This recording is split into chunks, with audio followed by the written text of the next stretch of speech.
Pemirsa, Dinas Pendidikan Kabupaten Oku meminta kepala sekolah untuk melarang siswanya membawa permainan lato-lato ke sekolah. Selain membahayakan, permainan tradisional ini juga dapat mengganggu proses belajar mengajar di sekolah.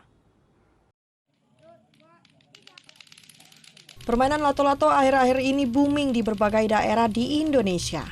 Termasuk juga di Kabupaten Oku, permainan lato-lato ini juga banyak dimainkan anak-anak sekolah dasar bahkan dewasa.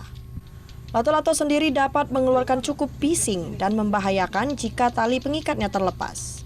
Terkait dengan permainan ini, Dinas Pendidikan Kabupaten Oku sudah mengeluarkan kebijakan agar lato-lato dilarang dibawa ke sekolah. Kepala Dinas Pendidikan Kabupaten Oku Alfarizi menghimbau seluruh kepala sekolah agar lato-lato tidak diizinkan dibawa siswa ke sekolah. Lato-lato dikhawatirkan dapat menimbulkan kebisingan sehingga bisa mengganggu aktivitas belajar dan mengajar di sekolah. Selain itu juga berbahaya karena tali pengikat bisa saja terlepas saat dimainkan.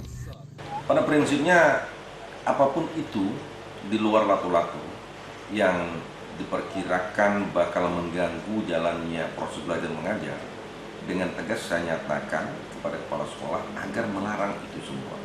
Ya, karena di sekolah itu untuk belajar. Ya. Walaupun pada saat jam bermain itu lato-lato akan menimbulkan suara yang kurang baik. Ya, dan akan menjadikan suasana bising.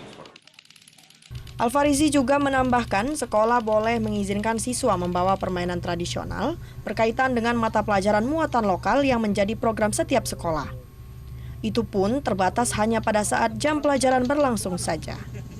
Dari Ogan Komering Ulu, Widori Agustino, iNews melaporkan.